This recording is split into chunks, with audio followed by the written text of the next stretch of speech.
quiet on the set.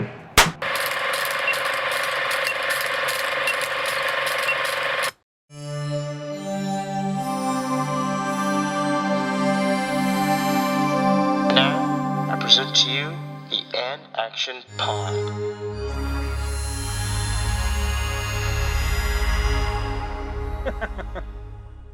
Welcome back to In Action Quarantine, Episode 3. We are still on our social distancing. We're still recording from our homes. We did take an extra week off just because, but we're coming back with some, there's been some news at least. So we got some couple news headlines to talk about. We're going to talk about what we've been watching, but it's been a while. But boys, I have a brand new game for us to play. I kind of stole this from another YouTube podcast thing, but I came up with my own. And Maddie, my sister, also helped with some of these as well. So I'll call this Franken movies. I'm going to call this Franken movies. How this is going to go is I took titles of two movies, combined them together, and you're going to basically try to figure out, by the plot I describe of both movies combined, what the title of that movie would be. Does it make sense? Okay. So, like, I'll give you an extra one I had, just an example. You guys have an idea. Like, A Quiet Place Beyond the Pines. That would be the kind of thing I'm looking for here. So, if they're matched together, so you either by word or letters, something like that. I don't know. I guess we'll just, whoever, you guys can just chime in once you know it, okay? So, let me just pull up my notes here, and I'll go with the first one. You ready? Yes. Yep. All right. First one. Our hero is about to embark on a European trip, but oh no, he finds out that his class has left him behind and must defend his home from two inept criminals before his class returns. What is this Franken movie?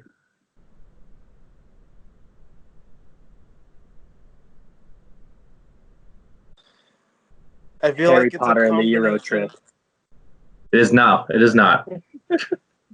I like where your head's at, though. Spider-Man.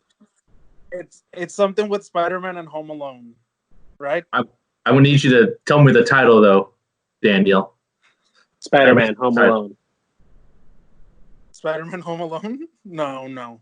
There's some words you're missing, but you're pretty much right there. Spider-Man is Home Alone. I did not alter the title at all. It's the exact title of both movies as one whole title. So Spider-Man Far From Home Alone. Yes, that is it. Spider-Man Far From Home Alone. All right. All right, next one. Here we go. A mild-mannered IRS auditor finds that his life may be that of an author's work, but when he stumbles upon a mysterious briefcase, he finds himself on the run from two black-suited men. What is the movie? I know it. Stranger Walter than Pulp Mitty. Fiction. Oh. What were you saying, Brett? I was going to say Walter Mitty. No, Daniel got Stranger Than Pulp Fiction. Stranger Than Pulp Fiction. What's the first movie? Stranger Than Fiction with Pulp Fiction. Oh. The one with Will Ferrell. The one with Will Ferrell, yes. And Dustin Hoffman. Number 3. 3 middle school friends find themselves on a quest to recover a high-tech device, but find themselves in the middle of South Central LA in a dangerous gang culture. What is this Franken movie? What? 3 middle school friends find themselves on a quest to recover a high-tech device, but find themselves in the middle of South Central LA in dangerous gang culture. The Good Boys Straight Outta Compton? You're on the right track. You got one of the movies. Yeah. Good Boys is one of the movies. The other one's... Remember, Brett, I'm using both titles. Think about it. Bad Boys? No. Good Boys? Good Boys, Bad Boys? No. Damn.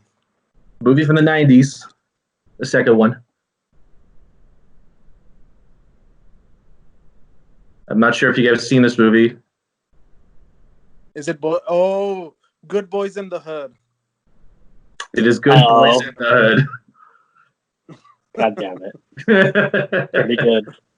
Number 4. A popular European hotel finds itself providing refugees shelter led by the concierge and its bellboy.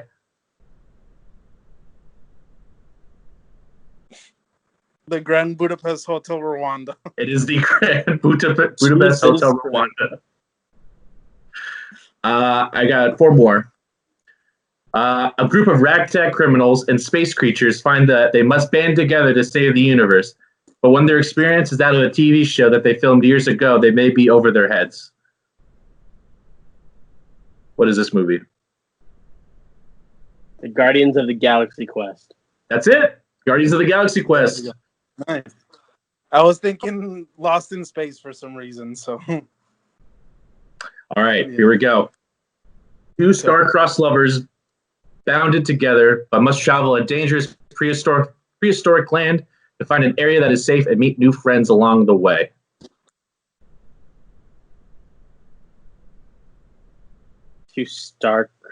Two star-crossed lovers bond together but must travel a dangerous prehistoric land to find an area that is safe and meet new friends along the way.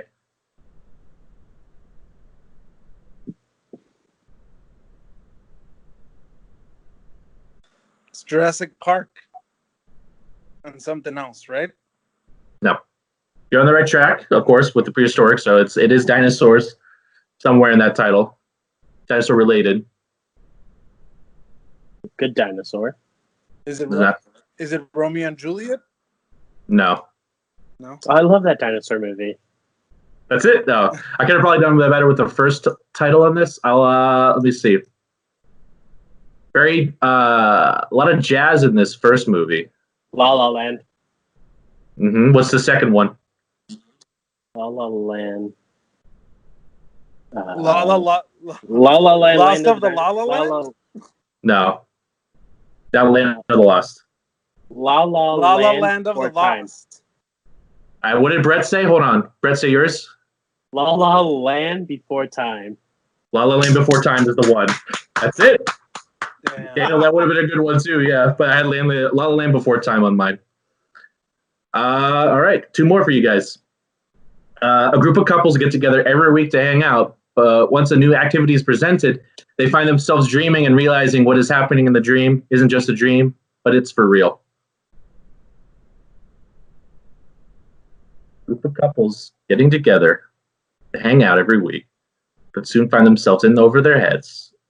They're dreaming, and what happens in their dreams is real.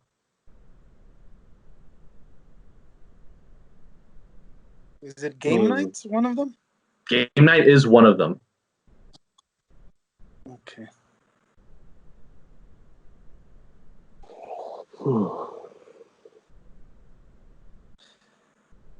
What was the last one? Of the plot? Yeah. Dreams. They're dreaming together and they're realizing what's happening in the dream is real. Game Nightmare on Elm Street. Game Nightmare on Elm Street. That's it. All right. Last one. A group of street racers are hired to protect a town from bandits who plan on returning to steal their crops. I think Daniel knows it. The Magnificent Furious 7? You are very close. You are very close. You are very close, Daniel. The Furious Magnificent 7? It's those 2 movies, right? Yeah. Well, it's one of those movies for sure, but that other movie is technically related to the movie I have. Oh. If you could, it was inspired by the movie I have. Okay, then say it again.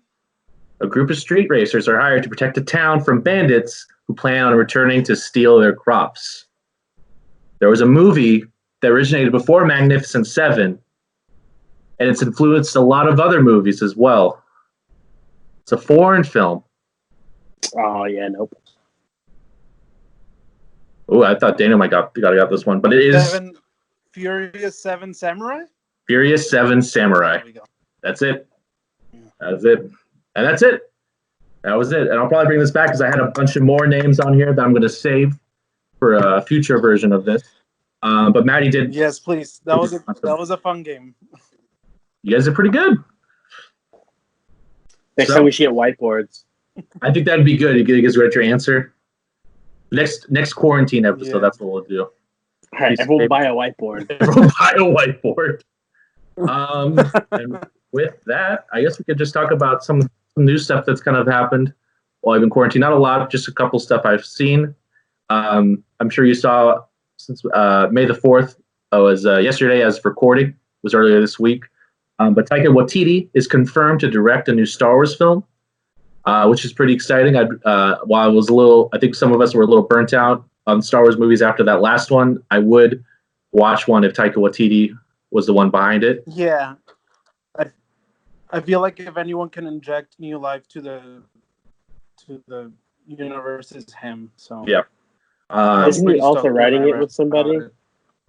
What was that? You guys were both. Yeah, he's co-writing it with someone. But that's all they confirmed. They didn't say where it was going to take place, what it was going to involve.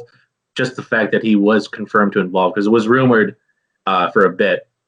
So they just thought to confirm it as of yesterday or earlier this week. But to stay in the realm of Disney and what they're confirming, Brett's dream became a reality as of recently. Brett, why don't you share what the news is? So underway is a brand new live action movie coming out soon, and not soon, but it's starting up now. Mm-hmm. And fans have gone a little crazy with the cast on Twitter. It is. Oh yeah. If you speak your dreams, boys, it will happen. It is Hercules live action. Yep. Mm-hmm. To be produced by the Russo brothers. It will be produced by the Russos, yeah. So, very exciting. Yeah, that should be. I don't know. That's one of the ones I feel a little bit more confident about, especially with the Russos involved. But then the fan casting has been crazy. There's been a lot of different names being thrown out there for everyone, from the Muses to Hades, everyone, especially after the recent live Disney sing-along. A lot of people were campaigning that Ariana for Meg. So, especially with the vocal chops, obviously, I think that would be. I think that'd be pretty good. But Brett, did you have any? This is your favorite Disney movie. Did you have any casting desires? I guess anyone you would want. I'm gonna leave it up to Disney to do this, Mm-hmm. but I would like to see Jeff Goldblum as Hades. I think that would be pretty good. Mm-hmm. As I'm sure we've just discussed before, Danny DeVito coming back would be great. Yeah. Other than that, I mean, Ariana Grande is Meg. Hercules, I can't really think of anyone. That might be an unknown, to be honest. I couldn't think of anyone specifically. Yeah. So, honestly, very hard. I kind of want Hercules and Meg to be unknowns because I don't think Ariana Grande can act. So she can sing for sure, but I would rather them cast like talented unknowns. So because the movie's gonna sell no matter who's in it. So it's true. Yeah. Just my 2 cents. All right. Well, we'll have to wait and see. But as I said, it was just confirmed. It's not probably far along in production, especially right now. So we're probably a couple years out from it anyways, but at least it's something to look forward to after this. So, other films, there were some other release dates shifted around, video on demand stuff. Scoob, the new animated Scoob movie, is going to be video on demand release now. It's going to come out on May 15th, which will be next Friday. That'll be available to you. Additionally, Universal is going to release The King of Staten Island, which is Judd Apatow's newest film with Pete Davidson. I don't remember if that's video on demand or a Hulu release. I don't know if either of you guys saw which one that was. I think it's on demand. It's on demand? Okay, because I know Pete Davidson has another Hulu movie. I think so. He did. I don't know. I think that's in June. It's supposed to come out. I don't remember. Yeah, June 12th, I want to say. Yeah. Or 21st, But something like that. Yeah. To tie in with Universal, though, Universal had big success with Trolls World Tour on home release, where they said that in the time they put on demand, it made more than the first Trolls domestic run, I want to say. I think that was the number. Something like that. It did well enough for them to be like considering the release strategy. They did make a statement that they would be strongly considering home releases more often in the future, which, as you would assume, movie theaters were upset by that. Chains like AMC and Regal, they come out and said that they would no longer be showing Universal movies. Is that if that was something they were planning on doing? But I think it was a lot of like miscommunication and maybe poorly phrased. Yeah. From both parts. Universal didn't say necessarily that all their movies were going to home release, that they were considering some movies to go to home release first, while also doing a theatrical release as well. And then I don't know if those theaters backed off of that statement. I think they still plan to release these movies in theaters if that was the case. And I wanted you guys' quick 2 cents on this. What do you guys think about that situation? Do you think that we should have more on-demand releases like that, or would you rather have them like kind of hand in hand? I mean, you gotta get with the times. You know, times are changing. The way we consume movies is different now than what it was. Mm-hmm. So I feel like for certain movies, it would make sense to do like a simultaneous release, like kids movies, for example. Yeah. I feel like a lot of parents commented like on Twitter and on social media saying that it was a much more pleasant experience for them watching like Trolls in the comfort of their house, because they could pause it. They could like their kid could like, you know, walk around, and like their kid like they were saying that their kids were paying more attention watching that movie at home than they would have in theaters. And I mean, it's kind of hard to tell like how, like, obviously part of the reason why that movie was so successful on demand was because it was the only way to consume it was there. Right. So that's why it did so good. So it's going to be hard to tell once theaters open how well a movie's going to do. Yeah. But I think the movie chains for sure blew it out of proportion, because Universal's not saying we're going to release all movies simultaneously on demand. They're going to analyze and see which movies make more sense to do that, and then they're going to make their decision based off of that. Yeah. And these theaters are just like playing a game of chicken at this point, because they're like, we're not going to back off until Universal does, and Universal's probably not going to give a shit at this point, because if movie theaters don't adapt, then they're going to die.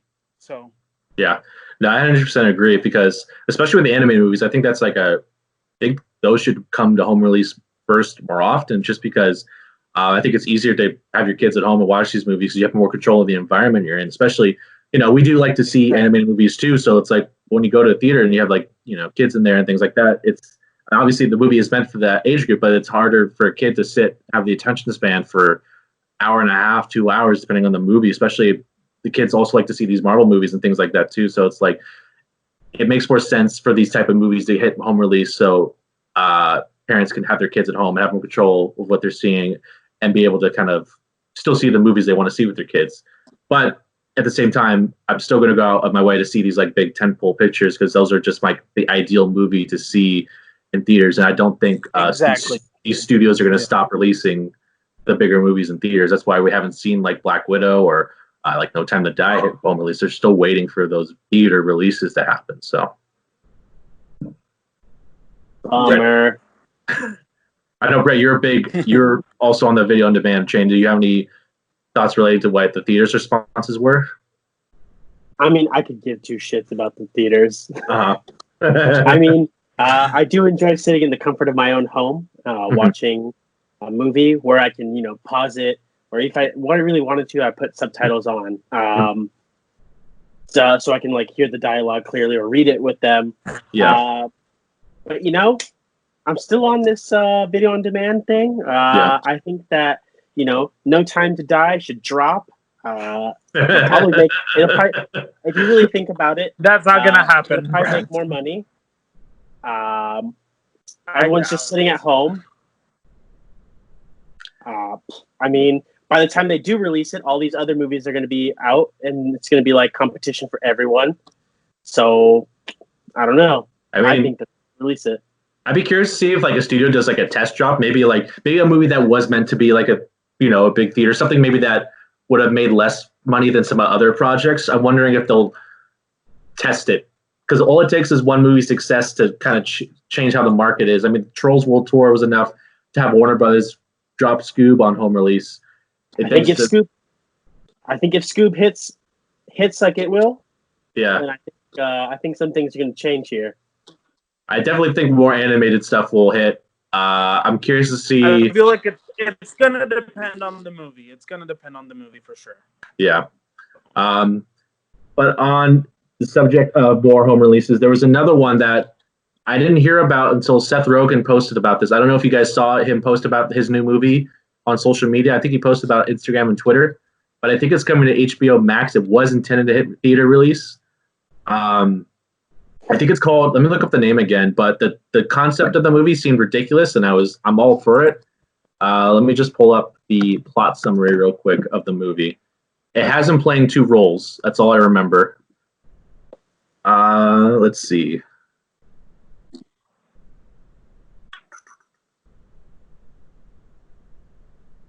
An American Pickle is what the movie is called. Oh my God. So let me lead you the plot. The film follows Herschel Greenbaum, a struggling laborer who immigrates to America in 1920 with dreams of building a better life for his beloved family. One day, while working at his factory job, he falls into a vat of pickles and is brined for 100 years. The brine preserves him perfectly, and when he emerges in present-day Brooklyn, he finds out he hasn't aged a day, but when he seeks out his family, he's horrified to learn that his only surviving relative is his great-grandson, Ben Greenbaum, a mild-mannered computer coder whom Herschel can't even begin to understand. It is based off. It's based off a short story called "Sellout" by Simon Rich, which came out in 2013. And from what I hear from people, they said the story is really funny. That's really good. So a lot of people are excited for this adaptation. And for me, it's ridiculous. I'll watch it. Seth Rogen, obviously. So it is HBO Max, so that's probably like a big movie for them to like try to get people on their platform to see if get some signups for it. I know that's dropping at the end of this month, and I know they have some May 27th. Yeah, they have some like exclusive content they announced over the last couple weeks as well.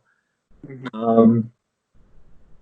I don't know if there was a rumor I saw today, or there was a leak, I should say, about a movie hitting home release. I don't know if you guys were able to see it, but Amazon leaked a release date for New Mutants to hit a video on demand release. I saw that. Quickly got pulled off the website. And I'm just kind of like crossing my fingers. So like, please release the movie. I want to watch it. It's been delayed so many times. Just put it out. It doesn't make sense to me. I will say the only thing that was interesting that it was at a higher price than most other movies I saw. The price listing it at $25 to rent, I believe. So I thought that was a little. I would still rent it, but that's the first one I've seen. They've usually been like 20 for like the in-home theater ones, but this one was the highest I've seen so far. But as I said, it was pulled off the site, so they're probably waiting to make an announcement before that starts putting out there. So I think it was June. So look forward to that. Look forward to the New Mutants finally hitting, hopefully, on home release. So I'm trying to think if there's anything else news related. Anything else you guys saw? Anything you guys want to talk about regarding any news, trailers, things like that? It's not really news, but something really funny happened on social media, and it made me realize that this person was in this movie, and I had no idea.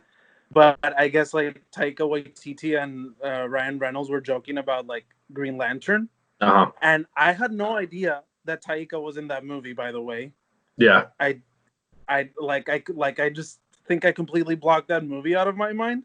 Mm-hmm. That like to me that was a completely different person, but it was just funny how they were like joking around saying like, what movie, like what are you talking about, like just it was just really funny. Yeah, I don't know if you guys saw that. I didn't see that interaction. I didn't see that movie. I saw like maybe the first half hour, then I turned it off, but I forgot he was in it. So like I looked up his like credits and I saw he's in that movie and I'm like, he's in Green Lantern. And then they showed the pictures from the movie. I'm like, oh yeah. I totally forgot. Yeah. That was kind of my reaction too. I was like, what? He's in this movie? Yeah, I had no idea until recently. So One more thing before we talk about what we've been watching. Netflix released a trailer for the new show today as recording for Space Force. Oh yeah. I know, Brett. We were kind of talking about it briefly before we got on, or before we recorded. Dan, I don't know if you got to see the trailer. I didn't. But it's really good. It looked pretty good. There were some good jokes on the trailer. It's got a pretty good cast too. It's Steve Carell is leading it. It has, I think, the same creator as The Office involved as well. But it has Steve Carell. It has Lisa Kudrow. It has John Malkovich, Ben Schwartz. A lot of funny people involved. A lot of great talent. I saw Jane Lynch in there too. Nice. But the trailer had some good jokes. They were really kind of sharp. There's a funny bit with Steve Carell singing a Beach Boys song, and that was pretty good. But it's coming out near the end of the month. I'll probably check it out. It looks pretty good. I think it's got a good cast at least. So I'm looking forward to that. So yeah. I don't know, Brett, if you had any thoughts about it. Oh, not about that. Okay, go on. Just very excited to watch it. Yes, go on. Just to jump Me back too. on that Star Wars Taika Waititi thing. Yes. He is co-writing it. Oh, with, okay. An Academy Award nominee, Oh, Christy Wilson Cairn, I don't know, from 1917 and Last Night in Soho. So okay. Wow, that should So, that'll be something to look forward to. Yeah, some good talent behind it. So fingers crossed. With that, that's all the news that I had pulled. And it seems like that's all we had to talk about. So I thought we'd just get into what we've been watching. So with 3 weeks gone by since our last episode, I'm sure you guys have, if maybe not, have found some stuff to watch, some new stuff to check out. I'm going to go ahead and jump in first, and then you boys can jump in after. I think last I talked, I was watching Twin Peaks: The Return, so the revival. I did finish it. It's so connected to the original series, and it's so Lynchian. I guess if you guys are familiar with anything he's done, he's got a very unique tone and like visual style to his movies. For this series, it's very surreal, right? Very surreal, and it gets more surreal than the original show did. It's kind of feels just like a really long movie, just the way it's presented, like different than how other TV, like a lot of modern TV now, it kind of feels like a very long, like it's rather less episodic and more just kind of like one whole piece. This definitely feels like one giant movie, just the way it's structured and the way it's presenting itself. And there's so many ties to a lot of big names in it as well. But I'd say it's really good. I don't know if I like the original series more because it doesn't quite have that charm it has, but it's definitely very good. So I won't say too much on it. It's definitely not for someone who, I don't know, who couldn't deal with the surreal. I guess you could see people not kind of being off-put by it if they're not expecting it, or if they're not, they're not able to, I guess, deal with it, I guess, because there's points in there that it kind of has you kind of like go along with it. Otherwise, you're not going to be there for it. So with that, after I finished that, I did some couple other shows in between. I did watch McMillions, which after Brett recommended it, I wanted to check it out, and it was very good. The story itself is crazy. It was a lot more ties to everything involved in it than I thought, with the mob ties and things like that. I think I would recommend it. I think if you don't have HBO, I think it's still free on Hulu. Yeah. So if you have the opportunity, I would check it out. HBO is free too. If you have it, right? If you have HBO, free for everyone right now. Okay, so yeah, free for everyone. You don't have to have whatever platform it is. I also watched What We Do in the Shadows, the TV show. Some of their content, not all of it. Yeah, they release exclusive, specific content. So not everything, but some stuff. At least some of their bigger stuff. I watched the show, What Do We Do in the Shadows show, which I watched the first 2 episodes a while back, and I thought I'd go back and catch up on it. Hilarious. It's definitely in the same vein as the movie. It has a lot of the same humor. The cast is great. A lot of familiar faces do show up since it is Taika Waititi. Their characters do make an appearance at some point in the show from the movie. Would highly recommend if you're into that humor. It definitely has that similar humor to like Jojo Rabbit and like Thor Ragnarok, things like that. but I think I haven't watched the last couple episodes, but it's on season 2 right now and it's still airing. So after that, I started watching Breaking Bad. As I said, I was going to watch Breaking Bad, and as of recording, I might have finished it by the time this episode's out, but I'm on season 5. I'm on the final season of Breaking Bad, and it's a shame that I waited so long to watch it, to be honest. I will say the first season is very slow, and you really have to just kind of stick with it, to be honest, which is a hard ask for some people, but it pays off to some of the best writing I've ever seen on television. The most consistent I've seen, in a way, kind of like it has a slow burn, but you're wanting to stick with it because all these characters are well written. It's shot really well. These like stories make sense, what they're doing. And it sucks that I've had some things spoiled for me. So going into the show, I knew some things were going to happen. What's nice though is I didn't know the context. So there's a big moment at the end of season 4, which I knew was going to happen. I didn't know the context of the scene. Was blown away by what actually happens. What happens in that scene? Yeah, Brett knows. I can't believe how long I've taken to watch this show. I would recommend it highly. I'm sure everyone's watched it by now, but if you still haven't watched it somehow, you got to watch it. It's almost essential to watch, I feel like. After I watch season 5, I'm going to watch El Camino, and then I'm going to roll back to watch Better Call Saul, which I've heard is also fantastic as well. So I think that show's about to end too. I think it's going to have its last season next year. Besides that, I watched the Middleditch and Schwartz on Netflix as well, which was hilarious. It's Ben Schwartz and Thomas Middleditch, who recently they did a tour, like a stand-up / improvisation tour. Basically, the concept is they just took suggestions from the audience and they just did a whole hour of improv based on the characters. So they developed these characters, the spot, these settings, and it's so fun. I watched it a couple times, and it was that funny. If you're fans of either of them, or if you're looking for a good laugh, this is something I would recommend. It's only 3 episodes too, so you'll be done with it in a couple hours. But you may want to watch it again because I almost immediately started rolling it again. So that's how much I enjoyed it. And the last thing, I didn't watch any movies. Everything I've watched has been TV. Last thing I watched, which I'm sure Daniel we could talk about it now, which was the Parks and Rec special that aired. That's one of the things last week. Talk about. Yeah. So they announced in between our last episodes that they were going to do this reunion episode. It was for charity. It was going to bring the cast together in this capacity. They wrote a brand new episode, utilizing the social distancing and staying at home with all these characters, and it was just so nice to see them all back together in some form. The writing was still solid. The characters, everything about it just kind of made me want more. But but I'm glad they were able to do something like this. And they did. I think they raised a good amount of money for it because they were taking donations, and they're still taking donations right now to help with some certain causes tied to the situation we're in right now. But that's all I'll say. And Daniel, if you had anything you wanted to add about it.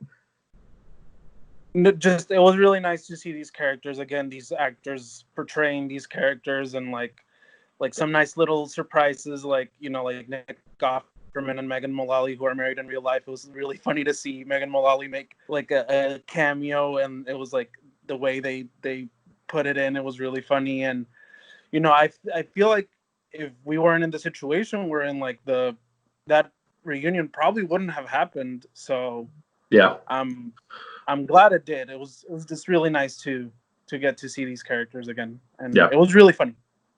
Yeah. But after that, that's pretty much everything. As I said, I'm still watching Breaking Bad. I'll probably be done by the end of the week, and then I'm going to roll into Better Call Saul. So that's my plan, at least. So whichever you boys would like to talk about what you've been watching next. Looks like Daniel. Go ahead. Red motion to you. Okay. So I saw quite a few things on Netflix because I got bored, and I just started watching a lot of comedy shows. So one of the ones I saw, just out of curiosity, was Black AF. I don't know if you've seen it advertised on Facebook, but it's about this. It's like a mockumentary about a Black family, and it's it's like a fictionalized version of Kenya Barris's real life.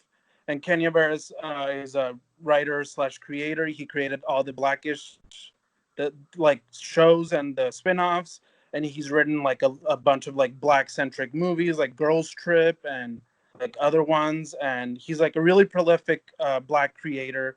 And this show's just like a mockumentary about his life, and it's really funny. I will say that the first half of the season is stronger than the second half. It kind of went down as the season progressed, but there's a lot to enjoy. Rashida Jones is in it. She plays his wife, and she's hilarious.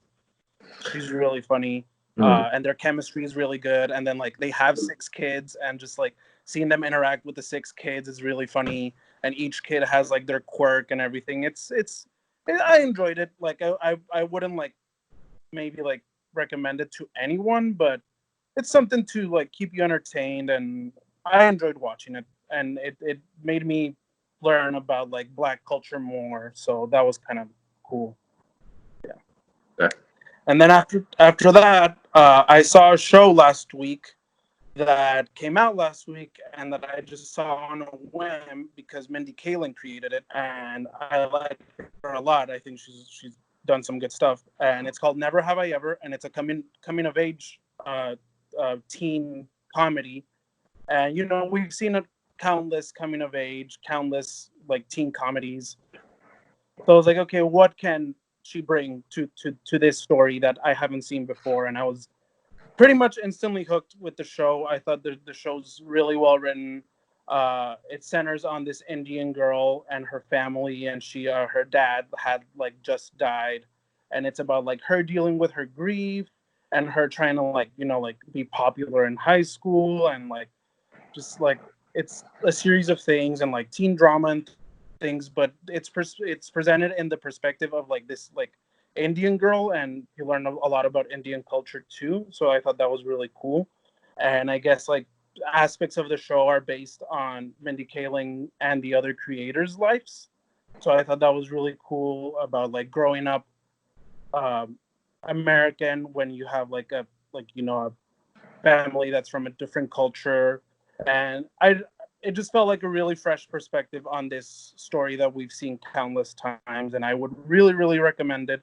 It's really funny. It's really like heartfelt, and I really enjoyed it. I binged that all in like a day, pretty much. It's also really short. It's like 10 episodes, and they're like 20 minutes, 25 minutes each. So that was really good. And after watching that, I went to another comedy that had been recommended to me, and it's called Dead to Me. It has Christina Applegate and Linda Cardellini as the leads, and it's also produced by Will Ferrell and Adam McKay. So it has some like good talent in front and behind the camera. James Marsden is in the show too, and the show, like the first episode, like I liked it, but the show got progressively better, and just the story took some really interesting turns that I didn't expect, and it just kept me hooked. It's a really good show. Linda Cardellini and Christina Applegate have really good chemistry. They're great together. They play really well off each other, and the story was really intriguing. And it's pretty much about Christina Applegate's character, and she's her husband had just died, and it's about her dealing with her grief when this other woman shows up in her life, and they become like really close. And some other stuff happens, and I don't want to spoil it. And season 2 actually comes out Friday or today, as of release of the episode. So I'm really excited to see where they're going to take season 2, because season 1 ends in a bit of a cliffhanger. So that'll be really good, and that I really recommend that show too. Another show that came out this past week that I haven't finished, but I've seen the majority of it, is Hollywood, the new Ryan Murphy show that came out on Netflix, and I'm really enjoying what I've seen so far. Has some really strong performances from some of the actors, but some of the standouts for me are Jeremy Pope, who I think this is his first like big thing he's done. He's done theater, but he's really good in the show, and he plays this Black screenwriter, and during like the like golden age of Hollywood, where they were very like racist. So it's really not. It was really interesting to see this perspective. And then you have this other guy called Jake Picking, and he plays Rock Hudson. And Rock Hudson was a really well-known actor during that time, and he was a closeted gay man. So they all these themes of like racism, homosexuality in Hollywood, and all that like are explored, and they do it in a really interesting way. Some other who's in it? Like Jim Parsons is in it. Patty LuPone, Darren Criss, a lot of like well-known people make like Rob Reiner's in it too, which I didn't expect. So that was kind of cool. But I've liked what I've seen so far. I have 2 episodes left, and I thought that was really good. And then going kind of off that theme, I saw 2 like LGBT themed movies.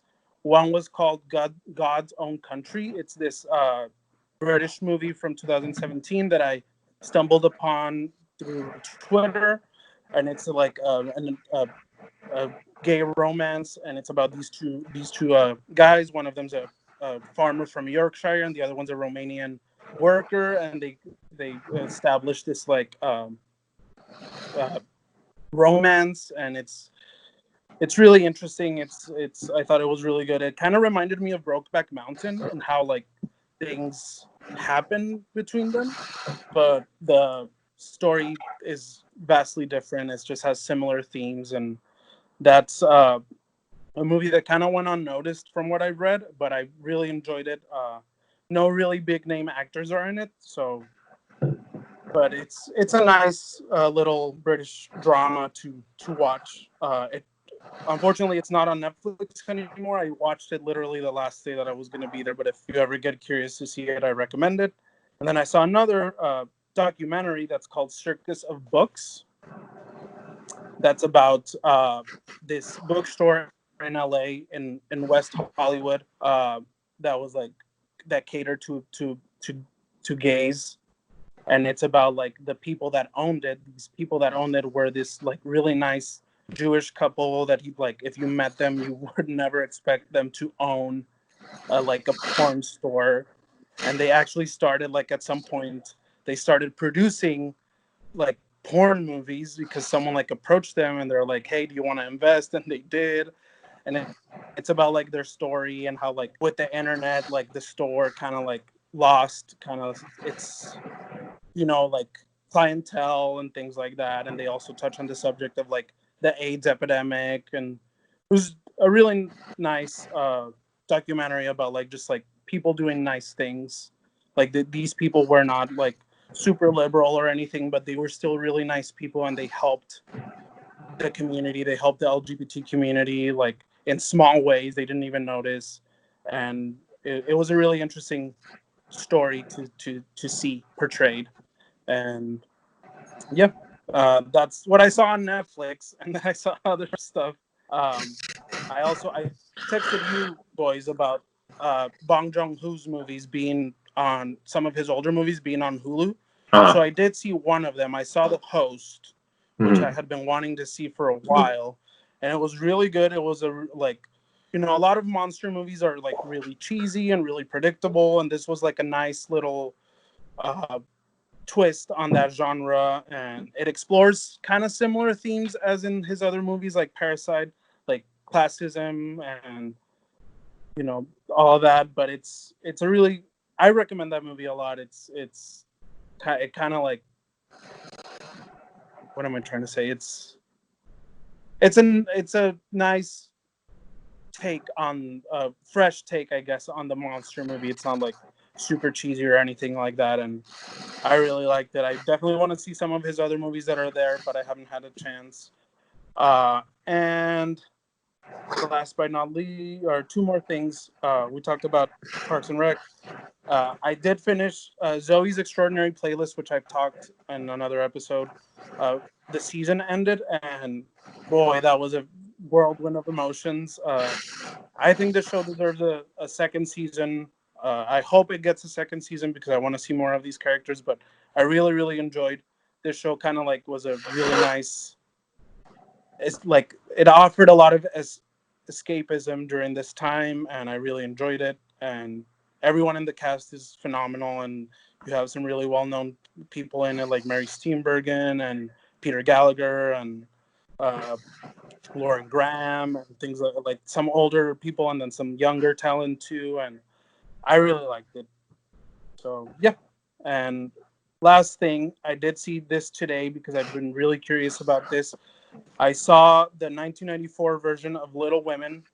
I'm not going to go too much into it, but I didn't like it as much as I thought I would. It was kind of like a by-the-numbers adaptation, and it just made me appreciate Greta Gerwig's version a lot more. The way Greta Gerwig like structured the movie and wrote the characters, I feel like the characters are not as fleshed out in the 94 version as they are in the new version. But I mean, I'm glad I saw it and I'm glad I got it out of my system. But it's an okay adaptation, I would say, and not too much to brag about. Like definitely the new one kind of swept it under the rug. So that's that.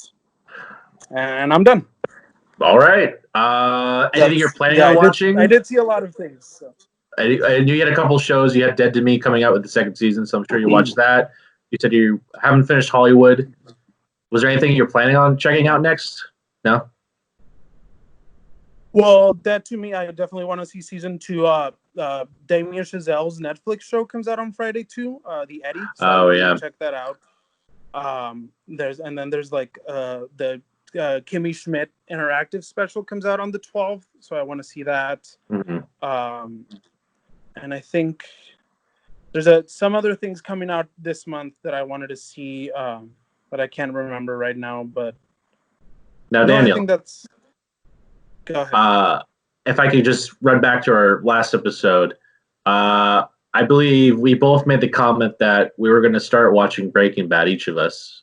Now, I'm on season 5 of Breaking Bad. I don't know what season you're on, Daniel. What season of Breaking Bad are you on?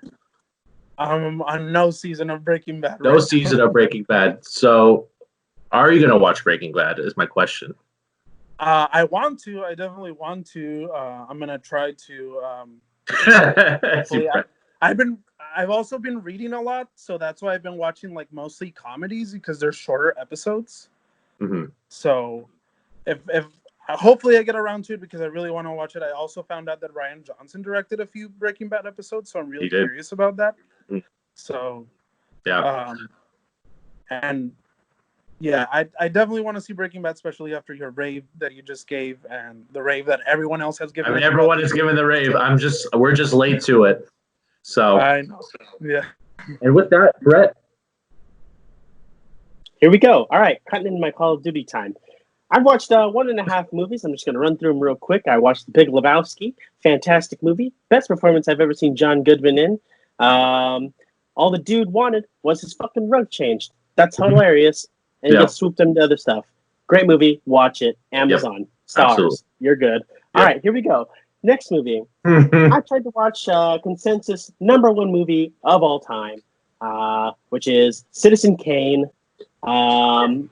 I watched about the first 30 minutes of it. And, the first 20 minutes of that movie is about them basically running through Kane's life. And my God, what a fucking snooze fest. I tried to watch, you know what? I even gave it a shot. I was like, you know what? It's just the beginning. This can't be the whole movie. There's got to be some dialogue somewhere else. I tried to give it a shot. 10 minutes later, I was like, you know what? This movie isn't for me. It's way too slow. And yeah, that's my shit. I will say, because we talked about this the other day when you said you were watching it, it's not a movie I would recommend. I have seen it a couple times. It's not a movie I would just tell people to watch unless they were specifically, interested, I guess. It is very cultural important in terms of just filmmaking. And I would say the story about how the movie was made and the controversy it caused, it was more interesting than the movie itself. I was going to say the behind the scenes. The behind the scenes aspect of that movie is fascinating. Yeah, that's more interesting. And I shared some stuff with Brett the other day. Yes, you did. Yeah. And I did tell him if he's looking for to watch Casablanca instead, if he's looking for something that's very kind of like universally like that. I think it's #2 on AFI's list. So I would suggest that. But I also find it interesting when we're looking it up. The newest movie that's on that list is Lord of the Rings, Fellowship of the Ring. Oh, wow. Number 50 on the list. So, but Did they anything? just update that list recently? I was curious. I didn't see any updates. I was wondering how often they update it and when they just like how do they decide what gets on the list. But it didn't. Nothing past 2001 was on there, so I don't know. It's probably been a bit. I would assume soon to get updated. Maybe something a little more recent could get thrown in there. Who knows though. But Good job, big guy. Brett, was there anything you're planning on watching, or anything you're looking to check out? Every year I try to knock out the greatest trilogy of all time extended edition. So I might be doing that soon. Mm-hmm. But other than that, I'm not planning on watching any movies. Maybe Scoob when that drops, but whatever. Yeah, I'll be on that too. So, any boys?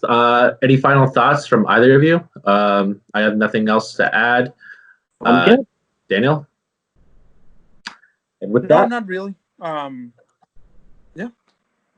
with that, that's it for this week's episode.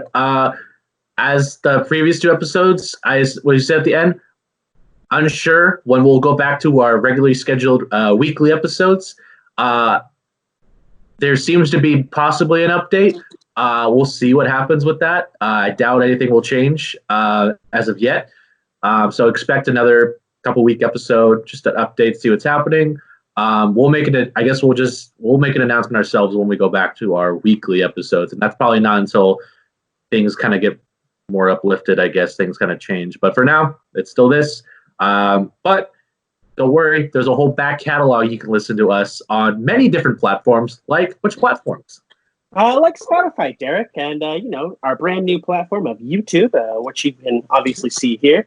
iHeartRadio, we just got that back recently, and Stitcher, and I believe we got Anchor. And did you happen to say the Apple iTunes podcast app? There you go, where you did you can rate us and subscribe to us. iHeartRadio? I think I did. Yes, I did. I did the whole thing. Right. Okay. Yeah. Okay. Yes, where you can follow us and rate us and leave us a comment on how we're doing. And Daniel? And we're on social media. We're on Twitter and Instagram at AnActionPod. So make sure to follow us, comment suggestions or tweet us questions or whatever it is you desire. Mm-hmm. And as Brett mentioned, all these video podcasts, if you'd rather watch us in video form, you can go right over to our YouTube, which is right under the description of this audio podcast. You can check that out and make sure you subscribe so you can stay updated. And eventually, if you're looking to have your YouTube as your ideal platform to listen, I will sit down and do the rest of the back catalog because it's quite a few episodes to upload and take some time. So there's at least our most current episodes are running on there for now. But if you do want to follow us individually, see how we're doing, see how we're holding up still, you can follow me on Twitter at DRockMountain or on Instagram at DeRockyMountain. And you can follow me on Instagram and Twitter at Brett J. Burke. And I'm on Twitter at Danko89 and on Instagram at DankoRomero89. All right. Thanks for tuning in. Thanks. Stay All safe. Right. Sweet. Wash your hands. Wash them hands. Motherfuckers. And cut.